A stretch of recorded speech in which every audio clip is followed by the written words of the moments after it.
Yes, indeed, folks. It's not a dream. Brock Lesnar versus Samoa Joe is headlining the next Raw pay-per-view. Great Balls of Fire. Terrible name. Great main event.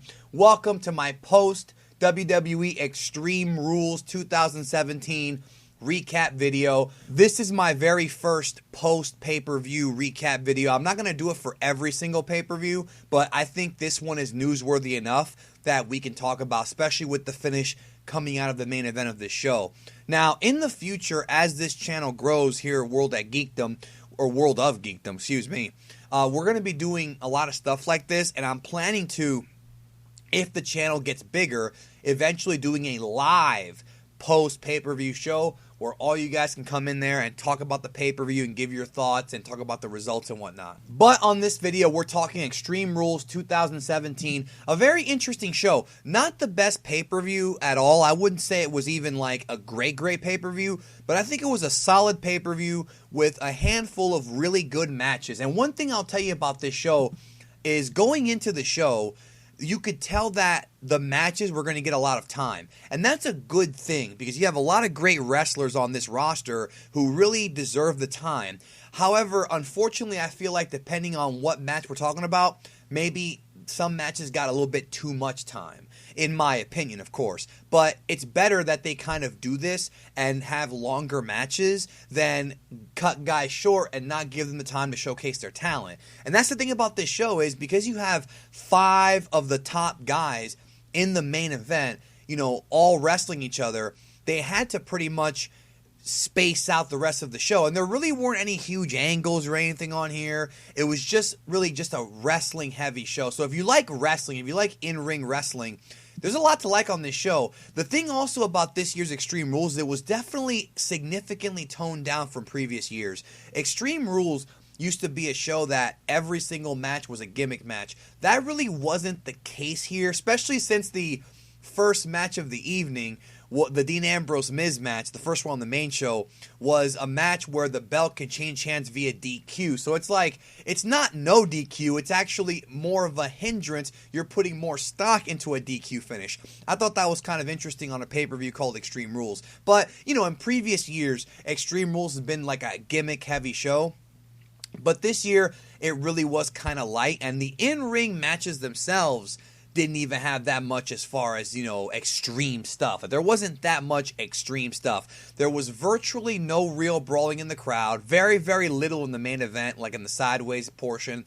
There was no, like, crazy, insane bumps, except for maybe a couple of semi-crazy ones in the cage match. It was just kind of a decent show, but I don't think it really was as extreme as, like I said, older editions. But again, better safe than sorry. Now, the first match of the night was Dean Ambrose against The Miz for the Intercontinental title. The thing is, The Miz has been doing some of the best work in his entire career this year. In 2017, I think The Miz has been on fire. Ambrose, I think, ever since he won the WWE title, has really slipped up. I have been a fan of Dean Ambrose, Jon Moxley, for years, since he was on the independent scene. And he is, you know, a talented guy. But I feel like he just, I don't know if he's given up on himself or if he's lacking something. I really don't know, but I feel like for a year now he's kind of just been on a treadmill. And they put the belt back on The Miz in a finish that I thought was kind of decent but kind of stupid. I feel like they went into this thinking that they were going to do a creative finish for the match, and then the finish wound up kind of having logic holes. So I think the match was a little bit too long. It was about 20 minutes. It was the second longest match on the show, and these guys are decent together, but not the best. Again, the finish was them trying to be creative. Basically what happened was they did a spot where Maurice was on the apron, and I was wondering if they were going to do this in the match. I thought they would do it at the beginning of the match. And Miz pretty much almost knocks over Maurice, and they have this thing where they tease her getting knocked over. So Miz asked Maurice, you know, hey, slap me. Because if she slaps The Miz, he wins by disqualification and gets the belt. Cheap way out, of course.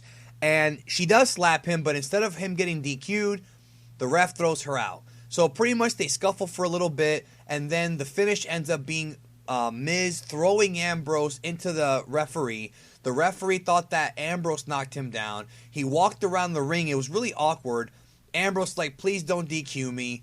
And then, you know, the referee's like wondering what he's going to do. And then The Miz comes up from behind, skull-crushing finale, 1, 2, 3. So it did not change via DQ. I thought that was a clever way of them doing it, but I know that in some other matches, the referees would have just DQ'd him. So shenanigans, but I have a weird feeling that the feud is not over yet. They got to do more stuff here. This is just the beginning of the feud. So then we have Rich Swann and Sasha Banks versus Noam Dar and Alicia Fox. This is WWE trying to give the rub to the Cruiserweights, pretty much 205 Live guys, and it was actually a pretty good match. It was a little fast, but it was good. I really enjoyed it. Swann won with the Phoenix Splash, and we actually see Swann hit the Phoenix Splash, unlike Seth Rollins, who can't seem to freaking hit it. No water in the pool for Seth Rollins every time he tries it. It was decent. It was more like a Raw match than anything. Then we have Alexa Bliss versus Bayley for the women's title in a kendo stick on a pole match. This was... they've been really booking Bayley like crap the past few weeks. They've kind of said that she never kissed a boy. They've been insinuating that she's a loser. You know, they're really putting a lot of heat on Alexa Bliss. And I had heard a few months ago that Alexa Bliss is a wrestler who they see a lot of potential in. Like, WWE really wants to push her as the top heel on Raw. And she certainly is the top heel on Raw.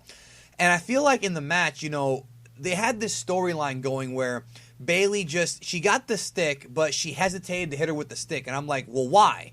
Like, before the match even started, she was talking about how, I watched the Sandman and Tommy Dreamer. I know what to do.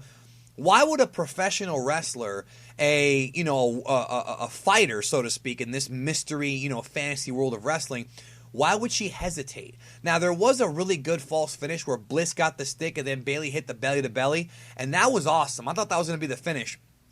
So what happened was, the finish was Bliss knocked her into the kendo stick in the corner and then hit her with a DDT 1, 2, 3. Like, it was almost like, I don't want to say it was a burial of Bayley, but it felt like a burial. And the thing with WWE is they've been absolutely atrocious when it comes to booking babyfaces. I mean, it's atrocious the way they book babyfaces, and Bayley has lost her momentum. I mean, Bayley, like, a few months ago, like going into like January, February, she was super freaking hot, super hot. And ever since she did that whole angle with Charlotte and then the Alexa Bliss thing last month where she lost the belt in her hometown, it's just been bad. And I'm just wondering, have they given up on Bayley? I feel like they have given up on Bayley, but I also feel like it's one of those things where they shouldn't have, because I think she's still super over.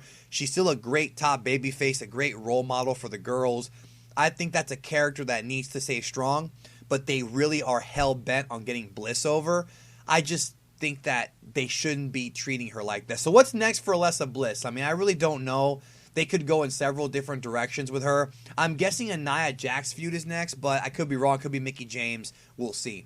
Then we had the Hardys against Cesaro and Sheamus. Now, the rules were weird here because the rules were escape the cage to win, right? But both members have to escape the cage. Now, what sucks is that if one member escapes and it's 2-on-1, your partner has to pretty much fend for himself. Now, that's kind of stupid because, like, you're putting your partner in a handicap match. So then what they did, and they did that here. They did that here with Jeff going out first. Then they had Sheamus and Cesaro, beating the hell out of Matt Hardy. Some pretty creepy as in like dangerous spots here, including the one like white noise from the top rope. That looks scary. Like, a little bit to the left there, you might have hurt Matt. What really was weird was the finish. Like, Jeff gets back into the cage, and apparently the rules of this match are if you get back in, it reverses you climbing out. So Matt makes it out. Meanwhile, Cesaro and Sheamus are on the other side of the cage, and then Matt tries to pull Jeff out because he has to be on the floor too, and he doesn't make it, and Cesaro and Sheamus win the tag belts. Now, they obviously did this because they wanted to put the belts on Cesaro and Sheamus without pinning the Hardys. That's why they did it. But it was kind of weird. They didn't really explain those rules that much. So Jeff goes out, and then Matt goes out, but because Jeff went back in, it canceled Jeff going out. Like, that was kind of weird to me. Also, one thing I hate about these escape the cage matches that's been a problem for years is that I don't like the idea that the baby faces, they climb the cage when the door's right there. Like, they always do this, and it irritates me every time. Like, dude, the door is right there. Go through the freaking door. But instead they want to take the long way. I never understood that. I don't know why wrestling, or WWE mostly, does that. Like, just either close off the door or have the guy try to go through the door. It's like the door is like the weak way out when it's really not. Neville versus Austin Aries for the Cruiserweight title in a submission match. This match went a little too long, but it was good. I liked this match a lot. This was the blow-off to the feud, though. Like, I can't see Aries and Neville going on any further than it already has. Aries has failed to win the championship now 3 times. He lost at WrestleMania. He won by DQ last Raw pay-per-view.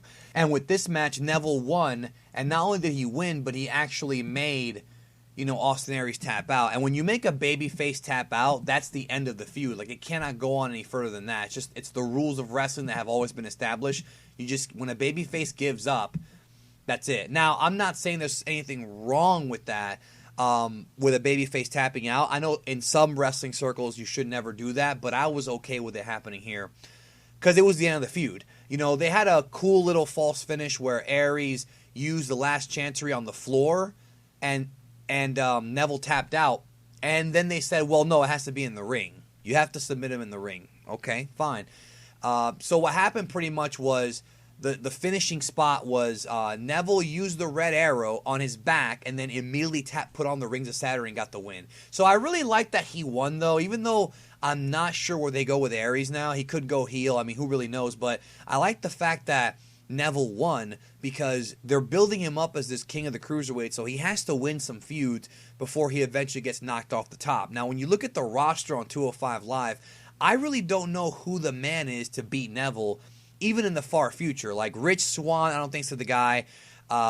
Maybe Grand Metalik, if they actually do something with him, maybe he'll be the guy. But I just see him kind of holding on to that belt for a while until they figure out who's going to beat him.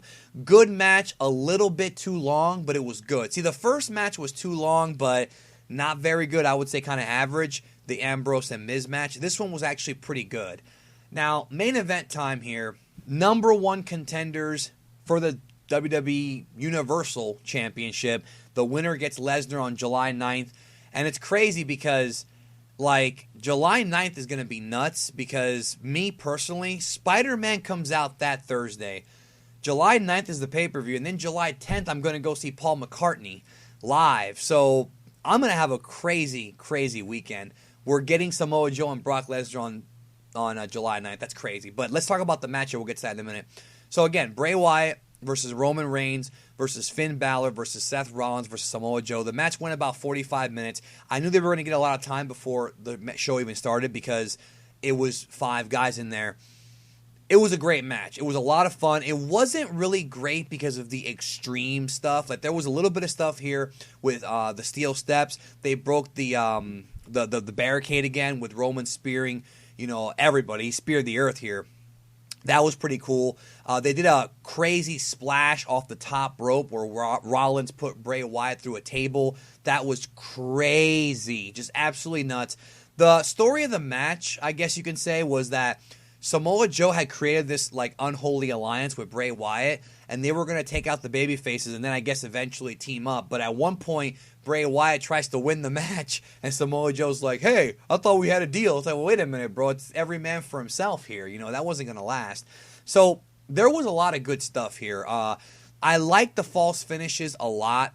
This was a really good match. This was a very well-worked match. When you watch this match, don't go into it, if you haven't seen it yet, don't go into it thinking that, I want to see blood and guts and, lots of plunder.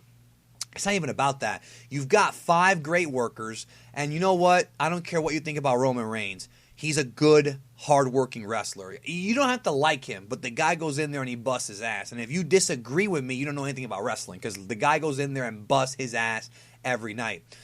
He busted his ass here. They did that awesome spot where Rollins hit the buckle bomb on Roman. Roman comes out of the corner with a big punch like they did on Monday. They had an awesome, awesome false finish near the end where Finn Balor does a double dropkick on Roman Reigns into the corner, and then he's about to hit, the double stomp from the top rope. He hits the double stomp from the top rope.